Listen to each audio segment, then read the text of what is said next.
Olá, meu querido, boa noite. Espero que o Senhor possa estar te guardando, protegendo e te livrando em todo esse período.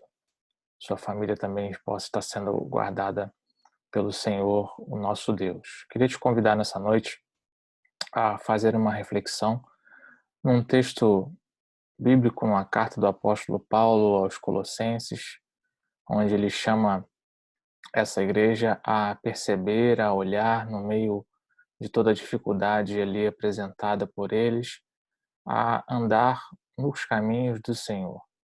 Esse tem sido um tempo difícil, um tempo de afastamento, um tempo onde nós não estamos podendo congregar, a maioria de nós, aqueles que têm esses recursos e conseguem utilizá-los, estão utilizando os meios de telecomunicações, seja videochamadas, seja WhatsApp, sejam as transmissões ao vivo na internet, mas o fato é que nós não temos mais caminhado lado ao lado, né, podendo nos abraçar, podendo observar, e é natural que no meio de uma situação como essa, nós tenhamos algumas dificuldades, alguns irmãos muito mais do que outros, de continuar observando as palavras do Senhor, andando nos seus caminhos, tendo aquilo que nós chamamos de uma prática cristã, né?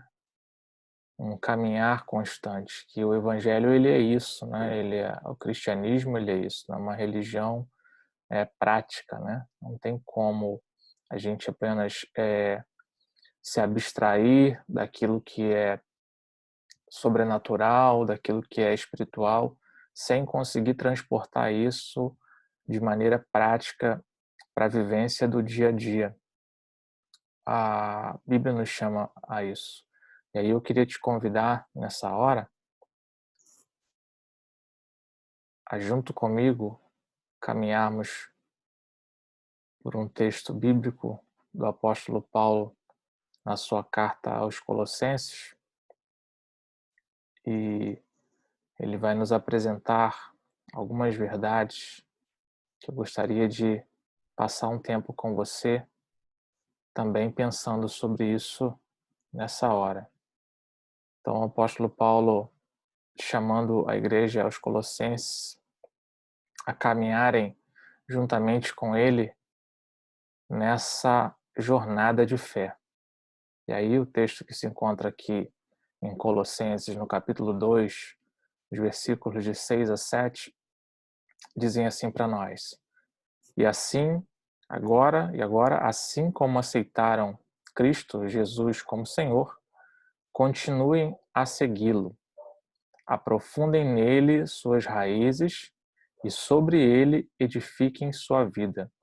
Então, sua fé se fortalecerá na verdade que lhes foi ensinada, e vocês transbordarão de gratidão. Como aplicar um texto como esse? Como olhar para um texto como esse no meio de uma situação em que estamos vivendo agora, de tanta dificuldade, de uma impossibilidade de caminharmos juntos, e olhar para Cristo, continuar seguindo, aprofundando nossas raízes, edificando a nossa vida nele, para que a nossa fé se fortaleça na verdade que nos foi ensinada já há algum tempo. Crentes mais antigos, crentes mais jovens, é necessário, e essa é a didática cristã, né? Assim nós aplicamos esse dia a dia através dos estudos bíblicos na igreja, através das mensagens que são pregadas aos domingos à noite, através das escolas bíblicas dominical, que são ali distribuídas nas faixas etárias, e a ideia é justamente essa aí, ensinando, né, o caminho, né, da verdade, para que o crente vá ali aprofundando suas raízes, como o texto diz aqui para nós, e que tenha a sua vida edificada. Para quê? Para momentos de crise como esse, situações complicadas como essa, que a Bíblia sempre asseverou que nós passaríamos, não estaríamos livres de passar por situações como essa, e as nossas reações elas seriam inerentes a justamente o contraste com o que Paulo está dizendo aos Colossenses. Se nós estamos enraizados nele, se temos nossas raízes firmadas, se nossa vida está edificada nele, a consequência justamente é essa: sua fé se fortalece na verdade que lhes foi ensinada e vocês transbordam de gratidão. Como transbordar de gratidão num momento como esse, onde muita dificuldade tem se apresentado e a gente não tem visto a famosa luz no fim do túnel tão próximo de nós? Então, é necessário esse texto, quanto outros, né, se tornam muito vivos para nós, para que nós pensemos e façamos uma reflexão breve sobre aquilo que o apóstolo Paulo está dizendo para a igreja em Colossenses. Então, fica aí um desafio para nós, talvez o maior desafio aos crentes atuais, aos crentes que estão vivenciando essa situação juntamente conosco, seria essa distância que existe, né, entre o discurso e a prática. Então, nós somos desafiados, através daquilo que nós lemos, a encurtar, diminuir totalmente essa distância entre aquilo que nós pregamos, aquilo que nós lemos, aquilo que nós afirmamos crer e a prática, como vivemos, como nós nos comportamos em situações como essas. E a gente tem visto, infelizmente, muitos crentes perdidos, muitos crentes apavorados, diferente de ter medo, de estar assustado, de estar preocupado com alguma coisa, mas temos visto crentes totalmente apavorados, né? Lacrados dentro de casa, literalmente, não querendo se envolver com nada, não compartilhando de nada, não participando sequer das transmissões online dos cultos das suas igrejas, que têm sido transmitidas, com toda a dificuldade que os pastores têm, nós também, como liderança, que não estávamos acostumados a essa prática de transmissão de cultos ao vivo, online, temos dificuldades ainda com a questão das tecnologias, estamos nos adaptando, mas mesmo assim temos nos esforçado ao máximo para cumprir o papel da igreja, de alimentar o seu povo, de ajudar para que as raízes sejam aprofundadas.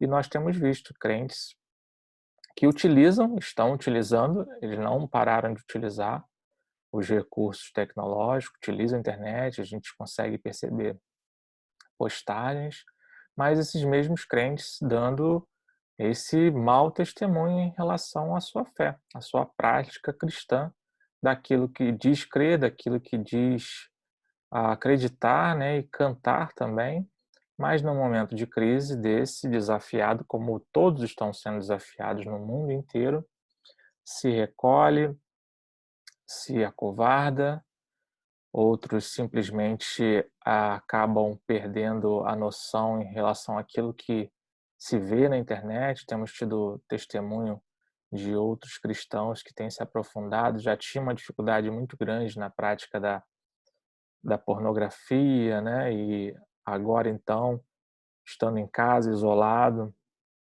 perde-se um tempo muito grande com coisas que não edificam, né? E podem o levar a pecar, e aí já não é mais uma questão somente de um discurso moralista, mas é de uma prática cristã que precisa se distanciar dessas coisas. Você pode ver tudo, né? A Bíblia diz que tudo nos é lícito, mas nem tudo nos convém. Talvez não seja nem pecado aquilo que você está observando, mas tem tirado um tempo seu, que é justamente um tempo que o texto nos chama aqui a nos aprofundar, né? Aprofundar as nossas raízes nele, em Cristo, né? Edificando a nossa vida, crescendo. Esse texto está nos chamando para isso, para que isso fortaleça a nossa fé na verdade que nos são ensinada. Como é que eu consigo aprofundar minhas raízes? Como é que eu consigo seguir a Cristo dessa forma se o tempo livre que eu tenho, né, talvez até mesmo um tempo imposto por essa questão dessa pandemia e esse enclausuramento nosso dentro das casas, seria um tempo que muitos questionam de não ter já há muito tempo, não conseguir tirar um momento específico para fazer uma devocional e agora estão aí jogando seu tempo fora em práticas que não corroboram com o crescimento cristão. Então, cristãos que há muito tempo não observam a cautela com cautela essas advertências de ler a palavra do Senhor, de meditar nela de dia e de noite, de ter um tempo também de oração, né? Seja individual, seja com a família, coisas do dia a dia da vida cristã que o Senhor tem nos chamado. Então, esse é um desafio que já é um desafio num período normal para o cristão, diminuir ou encurtar a distância entre o discurso e a prática. E agora, principalmente num tempo como esse que nós estamos vivendo, fica mais latente a necessidade de termos um bom testemunho daquilo que nós postamos na internet serem frutos de coisas que nós temos vivenciado ou tem coisas que têm nos marcado, coisas que têm nos edificado, e aí eu, com o desejo também de edificar outros da maneira como eu fui edificado, eu vou lá e coloco, faço uma postagem de alguma coisa que pode abençoar a vida dos meus irmãos. E aí, mesmo que a gente não possa estar junto, nós utilizamos os recursos tecnológicos, utilizamos a internet para ser bênção para aqueles que servem, para aqueles que já conhecem a Cristo e para aqueles que também não conhecem, que estão numa situação mais desesperadora ainda, né? Um pânico, um medo gerado e sem esperança, né? Diferente daquilo que nós temos ouvido, tem sido pregado a nós, o mundo está sem esperança, esperando aí pela descoberta de uma vacina, pela descoberta de uma solução, pelas estratégias dos governos, dos prefeitos e etc, para que traga algum consolo, alguma esperança para eles. Nós também nos debruçamos sobre isso, nós também queremos que isso ocorra, mas a nossa esperança maior, né, na verdade, a nossa única esperança está em Cristo. Então é necessário que nós nos fortaleçamos e aproveitemos esse tempo, né, com sabedoria. E aí a gente olha para a questão do desejo de independência que o homem tem, né, de o tempo todo olhar para essa necessidade de crescimento, olhar para essa necessidade de ah, fincar raízes, né, fazer com que nossas raízes cresçam. E aí o homem sem Deus, ele é isso aqui, né? Existe uma humanidade, na humanidade inteira, um desejo enorme de evoluir. Ele quer crescer, ele quer se desenvolver, ele quer conquistar e busca essa tão sonhada liberdade, né? Então, Cristo está nos chamando, né, através daquilo que Paulo escreve aos Colossenses, a enraizar, fincar raízes, a crescer, nos desenvolvermos também, a evoluirmos como cristão, crescermos, conquistarmos espaço também na sociedade, mas sempre numa dependência de Deus em tudo aquilo que nós fazemos. E aí isso é totalmente dicotômico com o que a humanidade sem Deus busca vivenciar, né? Uma independência, né? Desde a infância nós queremos crescer, nós queremos envolver, ter o nosso próprio recurso, termos a nossa própria independência e saímos literalmente alguns, né, da aba dos pais, né, para poder tomar literalmente a conta do nosso próprio destino. E o homem busca essa liberdade, mas ele chega à conclusão de que essa liberdade, na verdade, só o afasta de Deus, né? Já diria Martim Lutero que essa liberdade do homem, na verdade, é uma escravidão, né? Uma liberdade sem Deus, ela é uma escravidão. Na verdade, o homem vive sem Deus uma escravidão da vontade, porque faz aquilo que o seu corpo, o seu desejo, que é pecaminoso, que é totalmente depravado, né, totalmente inclinado a fazer aquilo que é mal, o levando cada vez mais longe de Deus. E aí independe se a condição financeira dele melhorou, se ele cresceu, se ele estudou, se graduou, né, tem sua casa, nada disso preenche o vazio de ser alguém que de fato depende de Deus e coloca nele a sua confiança. Então existe esse vazio no homem, que nós como cristãos, né, precisamos proclamar essa verdade, que o homem independente de Deus, né, da maneira como quer viver, ele é um escravo, né? E assim como a Bíblia diz para nós também, aquele que crê, né, em Jesus está salvo, aquele que não crê já está condenado. E é essa verdade que nós precisamos reverberar sempre, né, transformar isso de uma forma maior, e num momento como esse, o homem vê que essa independência que ele buscou de Deus não o leva a lugar nenhum. Nenhuma das posses que tem, nenhum poder financeiro que tem, hoje o livra de uma ameaça iminente como é o Covid-19. Todos, né, todos a uma, literalmente, estamos expostos, estamos aí à mercê de sermos afetados pelo Covid-19 a qualquer momento, e aí as consequências estão literalmente na mão de Deus. Se vamos sobreviver, se vamos morrer, se vai chegar a nossa hora ou não, se vamos passar por isso realmente como se fosse uma gripe comum ou não, isso aí está na mão de Deus, que diz para nós também na sua palavra que não cai nenhum fio de cabelo da nossa cabeça se Deus assim não permitir. Precisamos proclamar ao homem, né, desde a sua mais tenra idade, de que ele precisa depender de Deus, ele precisa aprofundar suas raízes em Deus e não querer ser independente de Deus. Esses pilares práticos da fé cristã que Paulo apresenta para os colossenses ali são importantes para nós. Ele enfatiza que esses precisavam manter firmados nesses pilares básicos da fé, enraizados nessas coisas que são ensinadas desde a mais tenra idade. Os colossenses não podiam achar em momento algum que precisavam buscar sua independência, crescer, avançar, esquecendo desses pilares práticos da fé cristã. E aqui a gente está falando sobre a questão da vida prática da oração, a gente está falando da vida prática devocional, né? O contato diário, né? Mínimo diário, uma vez por dia, né? Com a palavra de Deus, para que isso vá nos alimentando, para que isso vá fazendo com que a nossa fé seja cada vez mais instigada e ela cresça. Esses são os pilares práticos do dia a dia. A vida cristã é isso, como nós dissemos, é uma vida didática, uma vida de aprendizado constante que não pode parar. Então, Paulo está enfatizando os colossenses para que eles mantivessem firmados os seus passos nesses pilares básicos, né, da fé cristã.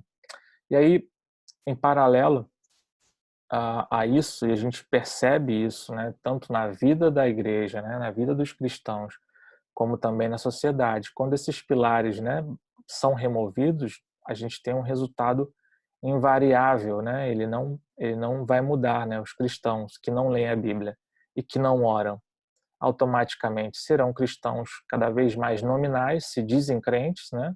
A gente vê aí o Brasil é considerado um território cristão, mas se nós formos fazer literalmente uma peneira nesse nível de cristianismo, nós temos muitos nominais, cristãos nominais, né? Dizem crer na fé e nas suas tradições, mas tem uma devoção fraca, tem um testemunho que não corrobora com aquilo que dizem crer. Então é importante que aquele discurso, aquilo que nós dizemos crer, a gente possa praticar, né? Fazer com que no dia a dia a gente consiga transportar em realidade aquilo que nós dizemos crer. Então, esses são resultados invariáveis quando esses pilares básicos da fé cristã são retirados. Uma fraca devoção, um fraco testemunho. Consequência disso, nós vamos ter uma sociedade que é indiferente à presença dos cristãos, ou seja, a igreja não faz a menor diferença na localidade onde ela se encontra. Pelo contrário, né, a gente acaba tendo vários maus testemunhos, igrejas plantadas à reveria de qualquer maneira, na briga com o pastor ou briga com a liderança, funda-se uma nova igreja e por aí vai, né? Sem ter aqueles princípios básicos que também estão atrelados a esses que nós falamos, que é a questão da submissão, da obediência, da observância das lideranças impostas aí, colocadas pelo Senhor. E aí o povo como um todo, não só na igreja, mas também principalmente fora dela, se torna cada vez mais rebeldes, e nós temos aí observado, né, a nossa sociedade principalmente, com esses discursos, né, rebeldes, radicais, ah, que vão precisar depois de um contraponto também radical, caso contrário, a gente é obrigado a literalmente engolir de tudo, né, ouvir e não poder questionar nada, tudo que nós falarmos ele é considerado Nosso discurso é considerado um discurso de ódio, é um discurso preconceituoso, porque a sociedade vive cada vez mais rebelde, afastada desses princípios, ignorando esses princípios, né? São filhos, são gerações que vão passando, deixando de observar esses pilares básicos da fé, que são removidos do meio da igreja primeiro, os crentes vão se afastando disso e, consequentemente, a sociedade também vai ficando mais distante disso tudo. E aí ignoram por completo a questão do aborto, ignoram por completo a questão ah, do casamento homossexual, como se fosse uma coisa normal, das famílias tradicionais serem coisas inventadas, famílias tradicionais serem coisas do tempo antigo, né, frutos de uma sociedade patriarcal e etc., porque desprezam tudo isso. E esse desprezo sempre começa primeiro dentro da igreja. Sempre começa primeiro dentro, no meio daqueles que deveriam manter, né, deveriam estar enraizados. A consequência do que a gente vê na sociedade, infelizmente, é culpa da própria igreja, que não faz questão de fincar suas bandeiras, não faz questão de crescer na fé, de se desenvolver, de ter uma palavra para dar para aqueles que necessitam. E aí, se a igreja despreza, se a igreja se torna rebelde, consequentemente, nós teremos também uma sociedade rebelde, doente e cada vez mais afastada de Deus. Pessoas que preferem, por exemplo, viver com animais, ter seus pets, né? Nunca cresceu tanto nesses últimos anos aí as pessoas que preferem ter um animal dentro de casa, né, e tratam ele como uma pessoa a se relacionar com outro ser humano, que entendem ser difícil. Na verdade, na maioria deles, eles mesmos são difíceis, não querem conviver com ninguém e acabam colocando na culpa sempre no outro, né? E aí preferem um animal que não fala, né, mas que está ali se relacionando com eles. Então é mais fácil lidar com um pet, né, do que com uma pessoa. Isso é fruto de rebeldia, isso é fruto de afastamento dos pilares da fé cristã também.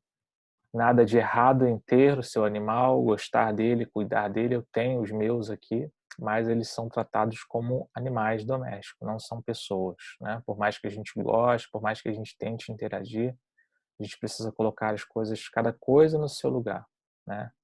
A nossa necessidade de nos relacionarmos com seres humanos foi colocada pelo próprio Deus para nós, desde lá do paraíso. Tá bom? E caminhando aqui, a gente precisa também parar e perceber esse ponto, né? E aí vai ser uma coisa que vai tentar trazer para nós um diagnóstico melhor em relação da fé que nós vivemos. Se é que de fato recebemos a Cristo, né? Lá no começo Paulo fala, né? Se recebemos a Cristo, andai nele. Mas aí vem esse ponto. Como nós recebemos a Cristo? Isso é importante pararmos para refletir sobre isso, porque parece que é uma questão que a gente não tem como verificar, né? É inverificável, né? Se alguém recebeu a Cristo ou não. Não, isso é muito subjetivo. Nós não temos como saber se alguém de fato recebeu a Cristo. Não, temos sim. A Bíblia traz assertivas para nós, o texto bíblico traz para nós convicções de fatos, né? Pela fé, de que se não vem, mas a gente consegue testemunhar, a gente consegue testificar disso. Existe em nós uma forte convicção dessa verdade, de que realmente nós recebemos Cristo no nosso coração, ou de fato fomos recebidos por Ele. Talvez aquilo que aconteceu lá atrás, em algum momento em que você levantou a mão e você, né, alguns têm essa tendência em acreditar de que não, eu aceitei a Cristo, né, ou eu que recebi a Cristo, mas na verdade somos todos recebidos por Ele, por graça, por misericórdia e por bondade, né? Quando nós encontramos ou nós achamos que nós que fizemos todo o passo, nós demos toda a caminhada, a gente vai começar a querer questionar Deus em um monte de coisa. Mas é importante a gente olhar para esse texto de Colossenses 1:10, que ele diz aí, ó, então vocês viverão, né, se de fato nós temos essa convicção de que fomos recebidos por Cristo, então vocês viverão de modo a sempre honrar e agradar ao Senhor, dando todo tipo de bom fruto e aprendendo a conhecer a Deus cada vez mais. Então não é algo subjetivo. Nós não podemos dizer que não temos como saber se alguém realmente está em Cristo. Não temos, sim. A Bíblia traz várias assertivas para nós, traz convicção sobre isso, né? Se você realmente vive em Cristo, se você realmente foi recebido por Ele, vocês viverão de modo a sempre honrar e agradar ao Senhor. É incompatível alguém que diz ter crido em Cristo, ter sido recebido e faz parte da família do Senhor, e não vive de modo a sempre honrar e agradar ao Senhor, por mais difícil que seja, por mais complicado que seja. Esse é o chamado nosso. Isso aí é um reflexo daquilo que nós somos em Cristo, porque Ele nos aceitou, dando todo tipo de bom fruto, aprendendo a conhecer a Deus cada vez mais. Né? É incompatível um crente, estando no Senhor, não dar bom fruto, não ter desejo de o conhecer, não ter desejo de aprender mais dele cada dia mais e mais. É incompatível esse tipo de verdade. Por isso que a gente sempre questiona, quando tem oportunidade, aquelas pessoas que dizem: não, mas eu, fulano ou beltrano, tem muito temor a Deus. Se tem temor a Deus, de fato, vive de modo a sempre honrar e agradar ao Senhor, dando todo tipo de bom fruto e aprendendo a conhecer a Deus cada vez mais. Não são pessoas perfeitas, né? Temos falhas, temos muita dificuldade, mas nós prosseguimos para o alvo, nós queremos isso.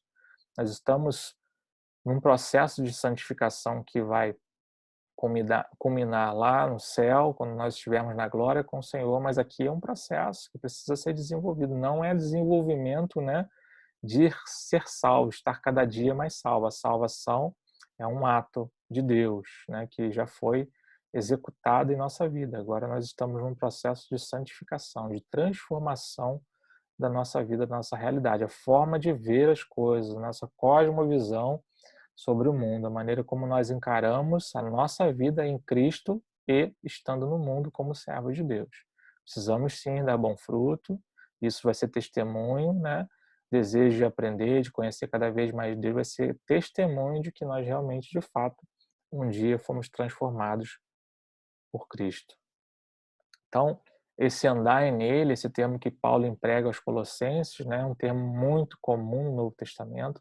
Há várias passagens em que chamam a atenção para esse fato de andar nele, que justamente está atrelado com essa ideia de parecer mais com Cristo, de estar no caminho. Né? Os cristãos têm várias várias maneiras, né, que nós traduzimos essa palavra cristão. Um deles são aqueles do caminho, o povo do livro, né, aqueles que estão cristãos, que são testemunhas do Senhor, que estão dispostos a sofrer, que estão querendo literalmente andar nas suas pegadas. É incompatível uma vida cristã que não queira andar nele. Por isso essa assertiva, por isso esse termo andar nele é algo impositivo para aqueles que se dizem estar em Cristo. Andar em Cristo é buscar viver uma vida que é modelada segundo a vida dele, testemunhando assim que fomos transformados por dentro e pelo Espírito Santo. Alguma coisa aconteceu diferente. E aí, mais uma vez, mais um texto que corrobora para aquilo que nós estamos dizendo aqui, que tem como testificar sim que nós fomos transformados, que nós fomos trazidos para o reino do Filho do seu amor. Pois o seu Espírito, Romanos 8,16, Paulo também dizendo, pois o seu Espírito, o Espírito Santo, confirma ao nosso espírito que nós somos filhos de Deus. Então há como ter convicção disso. Há como ter certeza de que realmente fomos transformados. Esse desejo, por mais difícil que seja na nossa caminhada, o desejo que eu tenho de estar lendo a Bíblia de manhã, de estar orando, de estar buscando o Senhor, de estar buscando uma dependência constante do Senhor, testemunha, sim, de que eu fui transformado pelo Senhor, de que uma obra foi feita dentro de mim e me transformou e me trouxe para um reino de luz. Então não é algo subjetivo, a salvação não é algo subjetivo. O testemunho cristão não é algo subjetivo. O fruto do Espírito Santo que nós geramos dia a dia e precisamos desejar também não é algo subjetivo, é algo que se testemunha, é algo que nós conseguimos ver na prática. Ah, cristãos caem, cristãos levantam, o Senhor tem misericórdia, mas o andar cristão, o andar em Cristo, o andar nele, é para aqueles que buscam viver uma vida que é modelada segundo a vida dele. Pessoas que se entendem transformados, não querem uma independência de Deus, elas querem caminhar ao lado dele, cada dia mais e mais, fazendo a sua boa e agradável vontade. Então, que Deus possa estar cada vez mais e mais trazendo para o nosso coração esse desejo constante de nos parecermos mais com Ele, de andarmos na Sua presença, de testemunharmos, de darmos frutos, de voltarmos a trazer os pilares básicos da fé cristã para o nosso dia a dia, leitura da palavra de Deus, as orações que nós precisamos fazer, a busca por coisas que nos alimentem na internet, mensagens bíblicas, pastores tremendos, grandes pastores, grandes pregadores que estão aí ah, dia após dia gravando, né, as suas transmissões aí, seja online, seja seus vídeos no YouTube, que coisas que edificam demais a nossa vida.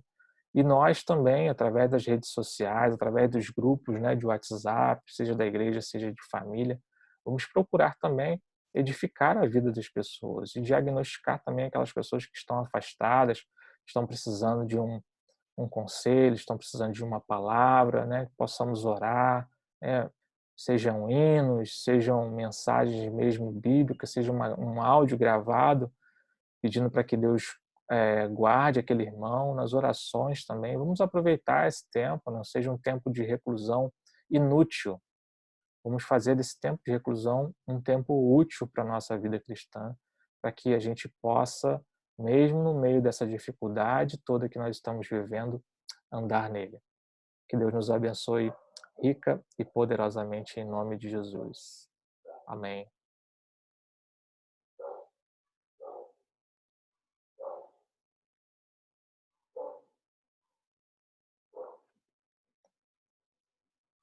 Boa noite a todos. Graça e paz.